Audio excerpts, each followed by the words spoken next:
is human, so the saying goes, and game companies, being made up of a whole bunch of humans, all the freaking time. And when a game company is called out by the gaming public for doing something silly, or for not doing what they said they would, or for doing what they said they would but badly, they sometimes apologise and try to claw back the goodwill they've squandered. By way of example, please enjoy these 122 humiliating backpedals from publishers over their terrible ideas.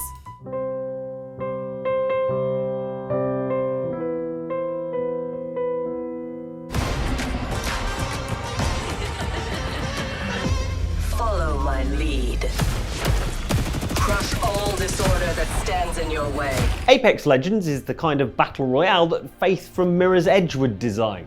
1 second you're diligently pinging ammo packs for your squad, the next you're clambering up walls and zipping about on your knees like the world's made of Teflon coated butter. Sorry about this! To keep you coming back into the acrobatic fray, Apex's Battle Pass would give you access to each new season's cosmetics and in-game currencies. And until July 8th of 2024, you could buy those Battle Passes using Apex coins you'd earned in the game. Do you like my new toys? Look who's got some fresh moves! But then someone in the Brimstone Castle full of skulls, where gaming business decisions are made, decided that instead of a single 110 level Battle Pass, there should be 2 premium tiers of Battle Pass with 60 levels each, and you'd have to pay for both with real money, not Apex coins. Understandably, the community received the change with about as much enthusiasm as me on the way to a root canal. Oh, yeah, I should get that sorted out. What followed was a barrage of review bombing from the community on Apex's Steam page, with many players saying that after a tournament hacking incident and widespread online server cheating, the Battle Pass changes were the last straw. I didn't leave the game, right? Yeah, I'm leaving. Like, what the f? So now it's painful and expensive. Like my root canal. Faced with an angry community and declining player numbers, Respawn knew there was only one thing for it: row back on the entire Battle Pass plan. And they did, making it so that players could once again buy one of the premium passes with Apex coins, and releasing the mandatory white text on a black background apology, saying, among other things, "You've spoken and we've listened. We need to get better, and that's on us." Yes, Respawn. It wasn't actually me who made a platform-wide change to your game's revenue model. That's definitely on you. Make your own choice and embrace what you've become. With Deus Ex Mankind Divided, augment your pre-order. Everyone remembers Deus Ex Mankind Divided for 3 things: all the air vents, Adam Jensen's persistent sore throat, and all the air vents. But if you had to push for a 4th thing, it would be the augment your pre-order controversy, which cast a shadow over the immersive sim back in 2015. And not the useful stealthy kind of shadow you can hide in either. Start today by pre-ordering Deus Ex Mankind Divided at any retailer and choose your first reward. More like the kind of shadow that forms underneath a pile-on of negative media coverage reacting to a needlessly convoluted 5-tier pre-order program. The pre-order bonuses included in-game item packs, digital books, music, and an in-game mission. Players could pick their bonuses from certain tiers and not others. But the really weird bit was how those tiers had to be unlocked. The more players who pre-ordered the game, the more the community as a whole ascended the tiers and unlocked more pre-order bonus options. A bit like a Kickstarter, except instead of funding the development of an indie game, you're just buying disparate little bits of pre-order bonus for a game by a AAA publisher because they told you to? Sure. The scheme was needlessly complicated, poorly communicated, and, worst of all, withheld pre-order bonuses from your pre-ordered game unless a certain undisclosed number of other people also pre-ordered the game this way. The only silver lining was how anyone in the games media writing about this enormous, unpopular mess got to deploy the iconic Adam Jensen "I never asked for this" line as a jokey headline. In response to the intense backlash, developer Eidos Montreal backtracked on the whole scaling pre-order thing, cancelled the Augment Your Pre-Order program, and maybe fired a marketing exec or 2. They made all the bonuses available to anyone who pre-purchased the game. They issued another classic white-on-black apology statement on their official site, thanking fans for their feedback through presumably gritted teeth, and even they couldn't resist getting in on the Adam Jensen meme, tweeting to their fans that "you asked for this." Alright. Passag much? The Federation of Super-Earth, keeping managed democracy safe with the lives of our heroes, protecting freedom from tyranny with the gentle touch of an iron fist. These are a few things required to enjoy persistent world co-op shooter Helldivers 2. A PC or PlayStation, a love for Starship Troopers that burns with the intensity of 1,000 suns, an internet connection, a gang of co-op mates, and a high tolerance for friendly fire incidents within that gang. It's fine. I put. Oh my God! Sorry. Mike! I was testing out my new gun. No! It's fine. Look, hold on. No, I'm in bits. You'll notice that at no point there did I mention an account on PSN, Sony's online multiplayer software layer and storefront, which is ubiquitous on PS5, but definitely not ubiquitous on PC, where Steam does effectively the same job. And yet, in May 2024, a planned update was announced for this innovative narrative-led live service shooter that would have made it mandatory for PC players to log into PSN in order to play, while already logged in via Steam. A collection of words as guaranteed to provoke a good old-fashioned review bombing as always online horse armor NFTs. Oh, while we're on the subject, who's interested in the NFT investment of a lifetime? Huh? You'll be kicking yourself when it's worth 5 Bitcoin.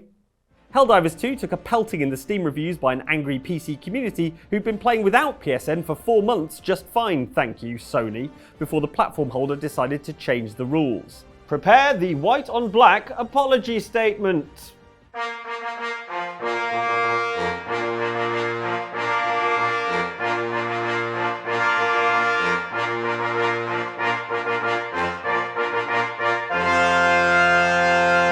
It turned out that PSN wasn't quite as mandatory on PC as Sony first thought, and so they announced that the change wouldn't go ahead and everyone lived happily ever after. Except for the bit where Helldivers 2 would get review bombed again in August 2024 about connection issues and bugs. Anyway, tell me again about how getting into game development is your lifelong dream? Where I come from, the Darkness won. I have witnessed this firsthand. I refuse to let it happen again. To play Destiny 2 is to become deeply fascinated with escalating numbers. If you don't believe me, go find a Destiny 2 player and watch them involuntarily salivate when I say the words adjusted power level 1995. And maybe don't sit too close to them. The collection and upgrading of various sci-fi trinkets is kind of the whole point here in Bungie's shared world shooter, so the exact values of weapons and equipment takes on huge significance. You grinded for this stuff, damn it! And you'll be damned if some developer's going to turn up and say that your hard-earned loot is about to have a hard cap applied to it after the upcoming expansion pack so that it's not as powerful as newly added items, in an attempt to get you to try the new stuff instead. Which, yeah, you know the video you're watching, is exactly what happened.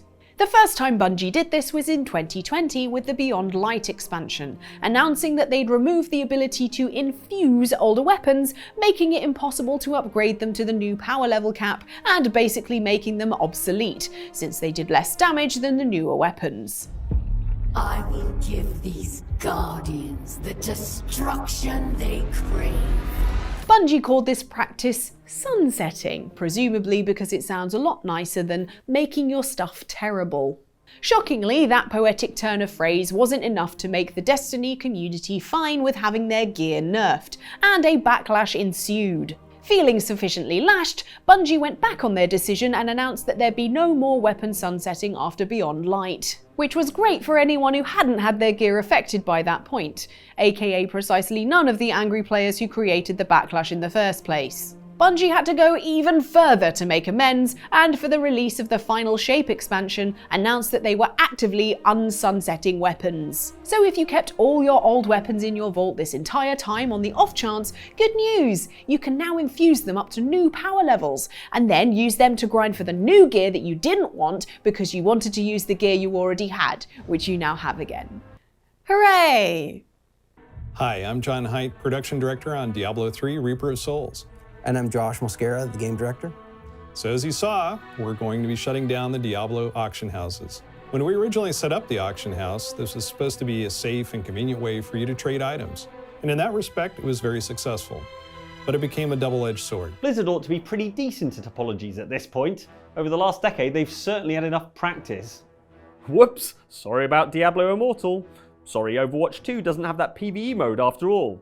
Also about its launch, and for the way we announced self-healing heroes in Season 9. And about that Diablo 4 Season 1 patch. Bigger polls for that. Heartfelt soz. Hear me out on this, Blizzard. Maybe just don't do bad stuff in the first place.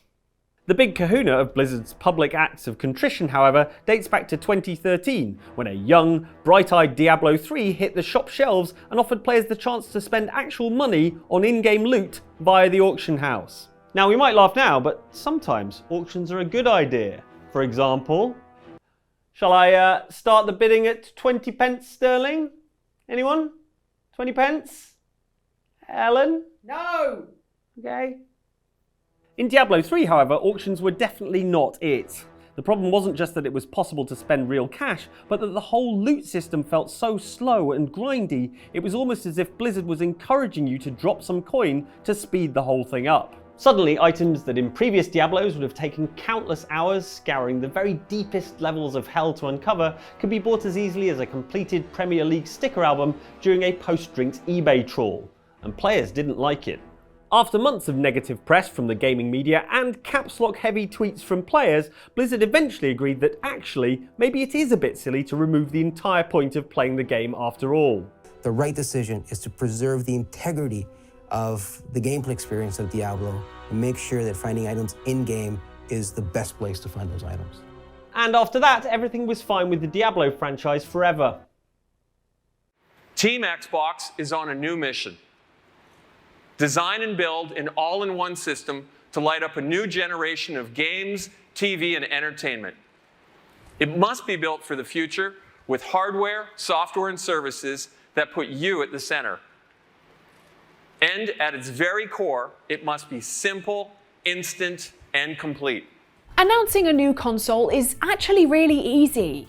Thank you for tuning in to the Outside Xbox keynote. We are proud to unveil our latest console, the Outside Xbox One. It costs 1 pence, all the games are free, it's more powerful than a crypto mining farm, and it's out tomorrow in unlimited supply. Thank you.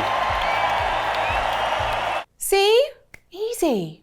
Either nobody told Microsoft this in 2013, when the company unveiled the successor to its stratospherically successful Xbox 360, or they believed it really is so easy that they didn't even try to make sure people wouldn't hate it. In either case, the result was the same. This is it, Xbox One. With the Xbox One reveal, Microsoft wanted you to get excited about a new Call of Duty, a redesigned controller, and some cool expandable storage features. This is a modern, powerful box engineered to deliver now and well into the future. Instead, everyone's major takeaway was that this revolutionary new machine would let you watch TV on your TV. Now you can find, discover, and watch TV in 3 powerful new ways: voice control, search and navigation, favorites, and trending. Also, used games would explode on contact with it. I might be misremembering that bit. Responding to concerns about Xbox One's consumer-hostile DRM system and always-on requirements, which meant you'd be unable to play your old games offline, Microsoft pulled a U-turn on how the DRM and internet requirements worked in a bid to gain back some momentum against the PS4. Also, Don Matrick and the gang embarked on an apology tour, putting Major Nelson on damage control. We have not deviated from our vision.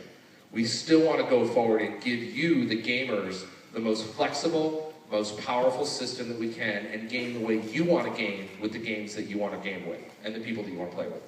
What we were left with after this hot mess was a slightly better games console than it had looked like we were going to get, and even better, that video of Microsoft execs saying TV over and over again. Play me out, Don. TV. For Call of Duty.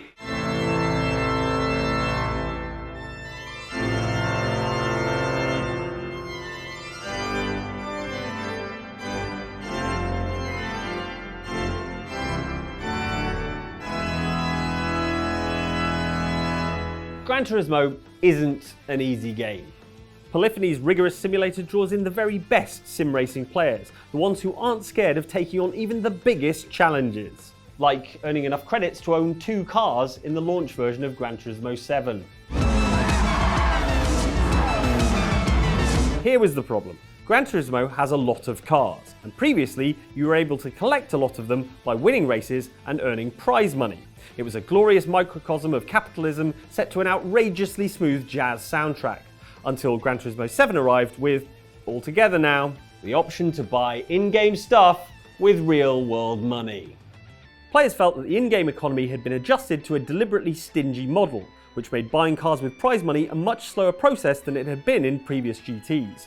And that all felt a bit cynical. Something, the community decided, must be done. And coincidentally, after a massive public outcry, so did Polyphony. Studio head Kaz Yamauchi released a statement on the PlayStation blog announcing that, whoops, they'd be fixing that totally accidental grindy economy so that you'll earn more credits. Good catch, Kaz. Some prize reward values increased by double after the economy rebalance patch, and as a goodwill gesture, all players were given 1 million credits. Apparently, the patch was released to remedy what Polyphony referred to as, quote, inconsistent reward payouts within a part of the World Circuit events, unquote, and what we referred to as, quote, getting caught out trying to push players towards bullshit microtransactions, unquote. And if you think you can just pay me off with 1 million credits every time you mess up, Polyphony, you are right.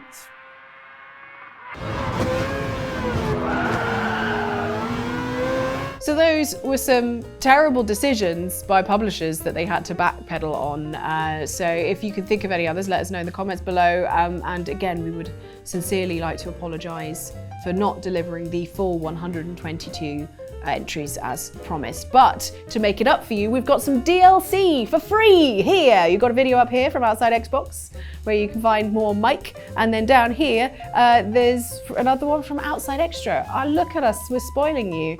Yeah? What, you've already watched them? Watch them again.